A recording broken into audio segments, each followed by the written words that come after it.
17 વર્ષના છોકરાને ભગાડી ગઈ યુવતી. હજી હમણાં સુધી તો જાણે છોકરીઓને સાચવીને રહેવાનું કહેવામાં આવતું હતું. મા બાપને જેમના ઘરમાં દીકરી હોય તેમને ચિંતા સતાવતી હોતી હતી, કારણ કે દીકરીઓ ભણવા જતી હોય કે પછી કામે જતી હોય કે પછી રમવા જતી હોય તો તેના વિશે હંમેશા મા બાપને એક પ્રકારનો અજંપો અને ચિંતા રહેતી હોય, કારણ કે કળિયુગમાં ક્યાં કેવી રીતે કોણ કયા સ્વરૂપમાં ફરતું હોય રાક્ષસો તે ખબર નથી હોતી. અને થોડાક પણ ગાફિલ રહીએ તો કોઈને કોઈ ઘટનાઓ બની જવા પામતી હોય છે, જે આપણે છાસવારે પેપરોમાં, વર્તમાનપત્રો કે પછી ટીવી ન્યૂઝ રેડિયો વગેરે ઇન્ટરનેટમાં જોતા જ હોઈએ છીએ. પરંતુ હવે જેમ આપણે થોડાક સમયથી એવું જોઈ રહ્યા છીએ કે ઉલટી ગંગા ચાલી રહી છે.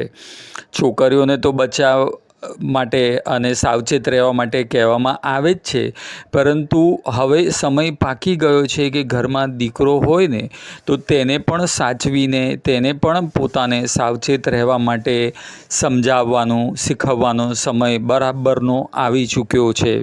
કારણ કે ફક્ત છોકરીઓ ખતરામાં નથી, પરંતુ છોકરાઓ પણ ખતરામાં છે એવી ઘટનાઓ વારંવાર આજકાલ બનવા પામી રહી છે. હજી હમણાં થોડા મહિના પહેલાં જ એક કિસ્સો સુરતથી આવ્યો હતો, જેમાં માત્ર 11 વર્ષના છોકરા મારફતે એક શિક્ષિકા 23 વર્ષની જે ગર્ભવતી થઈ ગઈ હતી અને તેને લઈને ભગાડી ગઈ હતી અને પછીથી મહા મહેનતે પકડાયા હતા અને તે છોકરાને તેની ચુંગાલમાંથી છોડાવવામાં આવ્યો હતો. તે માત્ર 11 વર્ષના સગીર સાથે તે 23 વર્ષની શિક્ષિકા છેલ્લા 2 વર્ષથી ખોટા કામ કરી રહી હતી. તેને ત્યાં ભણવા આવતો હતો તે નાનકડું બાળક, અને તેની સાથે તે શિક્ષિકાએ ખોટા કામ કર્યા હતા અને છેવટે પછી તેનાથી ન રહેવાતા તેને લઈને ભાગી જ ગઈ હતી. અને પછી તેની જ્યારે તેઓ પકડાયા, પોલીસ ફરિયાદ થઈ અને પછી CCTVમાં ખબર પડી ત્યારે તેમને પકડવામાં આવ્યા. અને પછી જ્યારે તેની તપાસ કરી દાક્તરી, ત્યારે તે શિક્ષિકા પ્રેગ્નન્ટ પણ જોવા મળી હતી. એવો જ આ બીજો કિસ્સો સામે આવ્યો છે, જેમાં એક 17 વર્ષના છોકરાને ભગાડી જાય છે એક પુખ્ત વયની મહિલા. આમ તો આ મહિલા તે મધ્યપ્રદેશની છે અને તે ત્યાંથી તેને ઇન્સ્ટાગ્રામથી એક ગુજરાતના છોકરાના સંપર્કમાં આવી હતી, સગીરના, જેની ઉંમર 17 વર્ષ છે. એ છોકરાના સંપર્કમાં આવતા જ બંને એકબીજાના ગળાડૂબ પ્રેમમાં પડી ગયા હતા. રોજ ચેટિંગમાં વાતો કરતા હતા અને એકબીજામાં એવા મશગુલ થઈ ગયા હતા કે એકબીજાની સાથે રહેવાના, સાથે જીવવા મરવાના કૌલ આપી દીધા હતા. એ પછી તે યુવતીના ઘરવાળાઓને કોઈ પણ પ્રકારે ગંધ આવી ગઈ હતી, ખબર પડી ગઈ હતી. આથી તે લોકોએ ખૂબ જ તેને આકરા શબ્દોમાં આવી બધી ચીજો ન કરવા જણાવી દીધું હતું અને તાબડતોબ તેના લગ્ન નક્કી કરી દીધા હતા. આ બાજુ તે યુવતી ખૂબ જ ગભરાઈ ગઈ હતી, કારણ કે તે તેના એ સગીર વયના પ્રેમીને ગુમાવવા નથી માંગતી. આથી તેણે તાબડતોબ એક નિર્ણય લઈ લીધો અને તે મધ્યપ્રદેશથી ભાગી અને તેણે આ બાજુ આ છોકરાને પણ જણાવી દીધું હતું. અને એમ કરીને તે છોકરો પણ જે ગુજરાતના વીરપુરનો છે તે છોકરો પણ ભાગીને ઘરેથી નીકળી જાય છે અને બંને નક્કી કરેલી જગ્યાએ મળે છે અને બંને એકબીજામાં ખોવાઈ જાય છે અને એકબીજાની સાથે જ જીવન જીવવાના ફરીથી એકબીજાને વચનો આપી દે છે અને ફરાર થઈ જાય છે. આ બાજુ સગીર યુવકનો અતોપતો ન લાગતા તેના ઘરવાળા ચિંતામાં મુકાઈ ગયા હતા, કારણ કે તે લોકોને તો કશી ખબર જ નથી. આથી તેઓએ પોલીસ ફરિયાદ નોંધાવી. પોલીસે એક માત્ર 17 વર્ષનો છોકરો ગુમ થતાં તપાસના ચક્રો ગતિમાન કર્યા હતા અને ચારે બાજુ ધમધમાટ શરૂ થઈ ગયો હતો એ જ તપાસનો કે આ છોકરાને કોઈ અપહરણ કર્યું છે કે પછી તેની સાથે કંઈ ખોટું થયું છે કે શું થયું છે. એ પ્રમાણે પોલીસે દરેક દિશાઓમાં ઝીણવટભરી ચોકસાઈપૂર્વકની તપાસ આદરી હતી. આમ ચારે બાજુ વાયરલેસ મારફતે પણ સંદેશાઓ વહેતા પહોંચી ચૂક્યા હતા.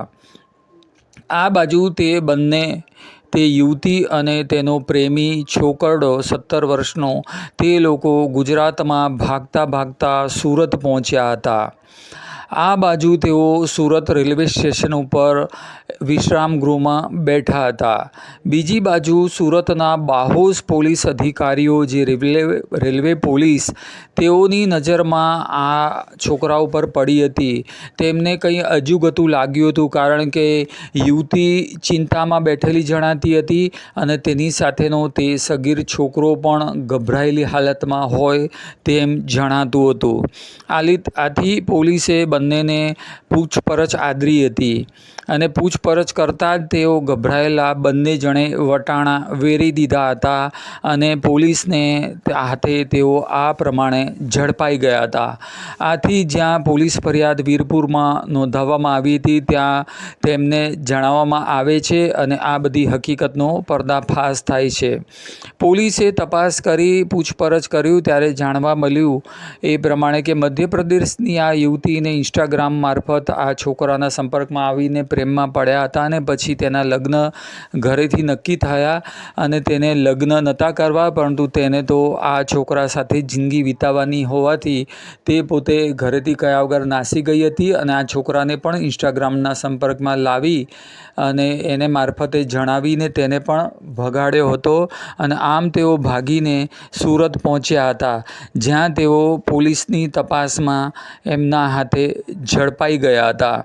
મિત્રો, અત્યારના સમયમાં ખૂબ જ ચોકન્ના એટલે કે ખૂબ જ સતર્ક રહેવાની જરૂર છે.